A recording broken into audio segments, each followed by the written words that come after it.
Tous les vendredis dès 16h sur RMC, c'est l'Arqué Foot. L'Arqué Foot, Jean Rességuier, Jean-Michel Larquet. L'Algérie n'a pas connu la Coupe du Monde depuis 1986. On va parler de l'Afrique, bien évidemment.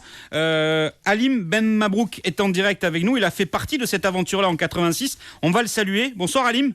Bonsoir. Bonsoir Halim. Et vous faire Bonsoir, patienter Jean-Michel. quelques petites secondes. parce que... grand copain de Louis. Exactement. Ah, ouais. On va revenir sur l'actualité d'hier avec le caillassage du bus des Algériens au Caire, quelques minutes après leur arrivée à l'aéroport, sur le chemin entre l'aéroport et l'hôtel. Ambiance électrique au Caire avant ce match, même si les présidents égyptiens et algériens se sont entretenus sur la situation, même si la FIFA a demandé à la fédération égyptienne et aux plus hautes instances du pays de tout mettre en œuvre pour que la sécurité soit renforcée autour de la rencontre de demain et autour aussi de la sélection algérienne. Sur cette ambiance électrique, on est en ligne avec Laurent Roche, notre correspondant au Caire. Bonsoir Laurent.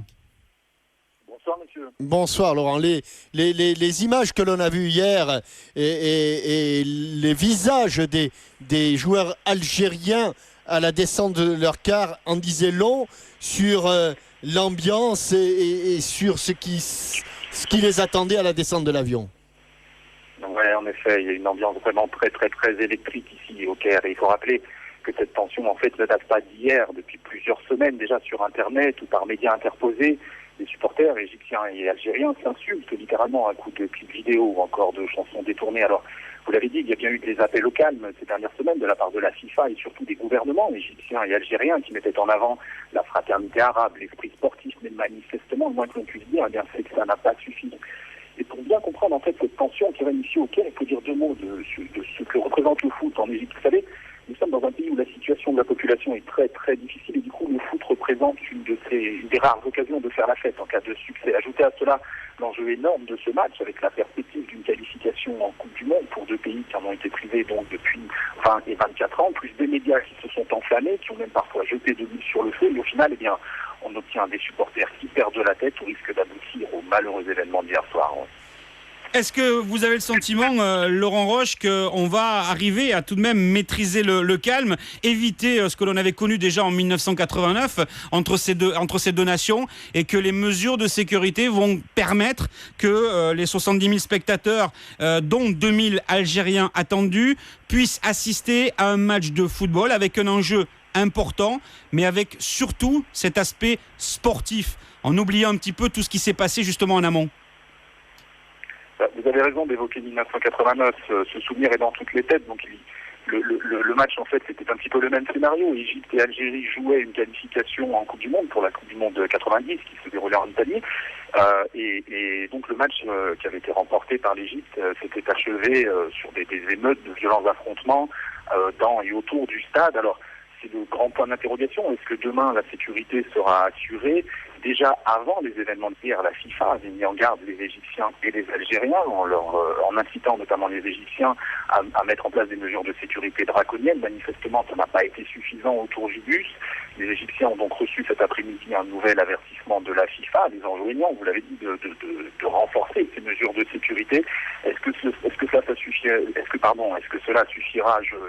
Il est vraiment trop tôt pour le dire, mais il est permis d'en douter. En tout cas, ce qui est sûr, c'est que les abords du stade demain, en fin de journée, devraient être très, très, très surveillés, tout comme les quelques 2000 supporters algériens qui ont pu obtenir des billets pour ce match, comme vous l'avez dit, et un match que l'on peut vraiment, vraiment qualifier comme ce match à haut risque. Merci en tout cas, Laurent Roche, d'avoir été en direct depuis le Caire, correspondant d'RMC pour le sport, pour le football. Hein. Et j'insiste sur ces deux mots-là, hein, capitaine. Pour le sport et pour le football. On attend que ça, et c'est la seule chose qui est intéressante demain. C'est trop tard, Jeannot. Oui, mais c'est trop tard. C'est trop tard. Tu parlais de 89. Donc, une nation avertie en vaut deux. On parlait de cette... On connaît l'accueil qui a été fait.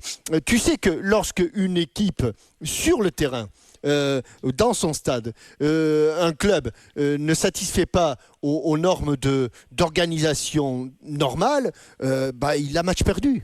Oui, mais la FIFA n'a pas été capable de prendre une telle décision. Pourtant, le dossier a été étudié par les délégués, et ce matin, sur le dossier des membres des hautes instances de la FIFA. Jeannot, je te pose une question. Dans le quart, ouais. un des pavés, attrape au lieu de briser attrape la tête et tue un joueur algérien, le match a lieu? Bah, j'espère que non. Eh bien, tu vois, c'est bien, tu réponds à ma question. On ne s'est pas briefé, on n'en a pas parlé. Non, tout à fait. Ça veut dire que pour que le match ou qu'un match n'ait pas lieu, il faut qu'il y ait un mort. Ouais. C'est dramatique d'entendre ça, Alim Ben Mabrouk. Ben voilà, c'est tout.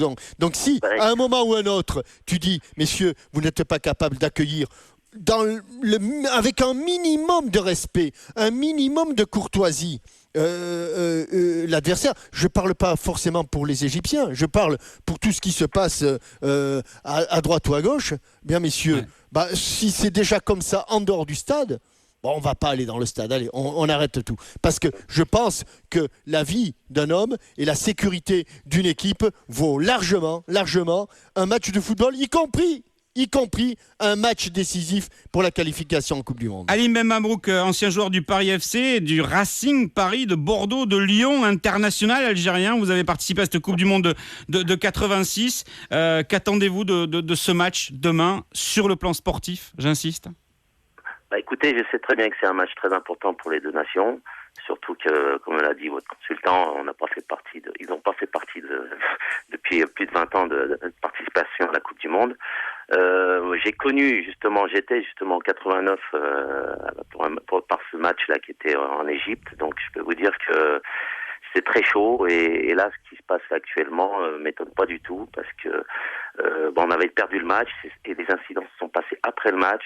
C'est-à-dire du stade jusqu'à l'hôtel, ils nous ont suivis, tous les spectateurs nous ont caillassé le bus, ça a été vraiment, on a été attendus à l'hôtel, enfin il y a eu des gros incidents ce jour-là. Le lendemain, on a été obligé de prendre un avion pour partir le premier vol qui partait sur l'Europe.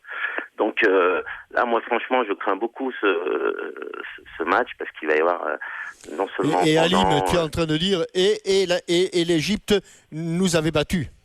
Et l'Égypte nous avait battus. C'est pour ça que je dis que les incidents sont passés après le match.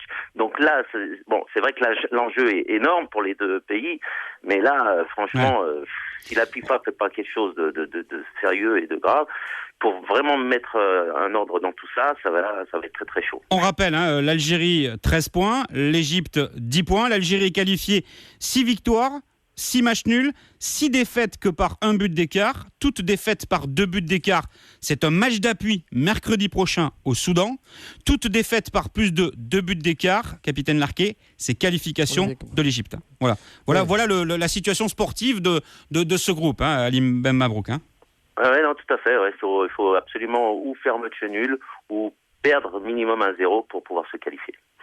La qualification à la Coupe du Monde, vous avez, je suppose, eu pas mal de monde au téléphone, des footeux, des Algériens qui attendent ça avec impatience. C'est une effervescence énorme pour ce pays. Moi, je reçois des messages de partout en espérant que le pays se qualifie. C'est vrai que cette année, on touche le but, on n'a jamais été aussi proche. Donc, c'est vraiment un engouement énorme pour l'Algérie. Ça, c'est sûr. 86, on rappelle la dernière participation. Avec une participation, notamment en 82, avec une formidable équipe d'Algérie qui s'était fait un petit peu rouler dans la farine par nos amis allemands et autrichiens. C'est pas moi qui l'ai dit. Non, c'est moi. Rachid Mekloufi, que j'ai eu au téléphone tout à l'heure, capitaine Larquet. Il était en partance, il était entre Alger et Tunis. Alors j'espère que d'ici dimanche matin, vous pourrez l'avoir au téléphone. Madame Mekloufi est tunisienne. Merci Alim Ben Mabrouk, merci d'avoir été avec nous. Merci à vous, c'est gentil. Merci et à très bientôt.